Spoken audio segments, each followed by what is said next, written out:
اقتصادی نظام میں ایک بہت بڑی تبدیلی کی بات ہو رہی ہے اور کہا جا رہا ہے کہ اس کا محرک ایک حالیہ تنازع ہے۔ تو آئیے اس پوری دلیل کو کھول کر دیکھتے ہیں کہ آخر ہو کیا رہا ہے۔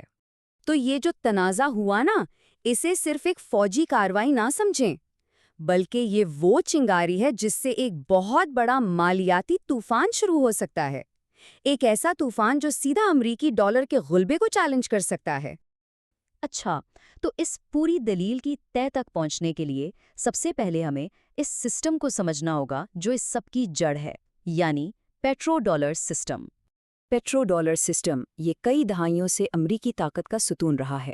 مطلب اس نے امریکی کرنسی کو دنیا کی سب سے ضروری چیز یعنی تیل سے جوڑ دیا تھا۔ اس کی وجہ سے دنیا بھر میں ڈالر کی مانگ ہمیشہ بنی رہتی ہے۔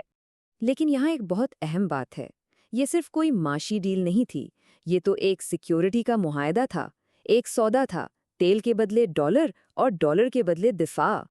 ٹھیک ہے، تو اب چلتے ہیں اس واقعے کی طرف جس کے بارے میں کہا جا رہا ہے کہ اس نے اس پورے سسٹم کی بنیادیں ہی ہلا کر رکھ دی ہیں۔ تو یہاں دلیل یہ دی جا رہی ہے کہ ایران کے ساتھ جو حالیہ جنگ ہوئی، اس نے ایک بہت بڑے حقیقت کو بے نقاب کر دیا، اور وہ یہ کہ امریکہ کے جدید ترین دفاعی نظام ایک حملے کو روکنے میں بری طرح ناکام رہے، جس سے اس کی ساکھ کو شدید دھچکا لگا۔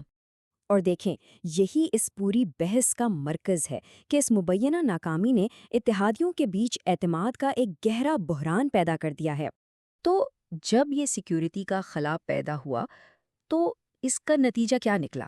ظاہر ہے نئے محافظوں کی تلاش شروع ہو گئی۔ تو اس تجزیے کے مطابق خلیجی ممالک کو اب لگ رہا ہے کہ وہ غیر محفوظ ہیں، اور اسی لیے وہ ایسی ملٹری ٹیکنالوجی ڈھونڈ رہے ہیں جو واقعی کام کر سکے، جو ان کا دفاع کر سکے، اور اس کے لیے وہ اپنے پرانے پارٹنر سے بھی آگے دیکھنے کو تیار ہیں۔ تو یہ سلائیڈ ایک طرح سے انتخاب کو بہت واضح کر دیتی ہے۔ ایک طرف وہ پارٹنر ہے جس پر اب بھروسہ نہیں رہا، اور دوسری طرف وہ نئی طاقتیں ہیں جو زیادہ قابل اور ایک مستحکم آپشن کے طور پر سامنے آ رہی ہیں۔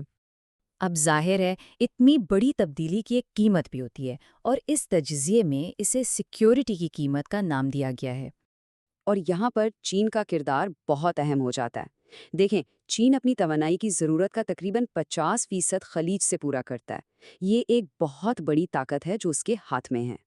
تو اس پوری دلیل کی منطق بہت سادہ اور صاف ہے۔ خلیجی ممالک کو دفاعی ٹیکنالوجی چاہیے، چین ان کے تیل کا سب سے بڑا خریدار ہے، تو چین اس پوزیشن کا فائدہ اٹھاتے ہوئے کہے گا کہ ٹھیک ہے، ہم سے ٹیکنالوجی لو، لیکن تیل کی قیمت ہماری کرنسی یعنی یوان میں ادا کرو۔ تو واقعات کی یہ پوری زنجیر آخر ہمیں کہاں لے جاتی ہے؟ سیدھا عالمی اقتصادی نقشے کی ایک مکمل تبدیلی کی طرف۔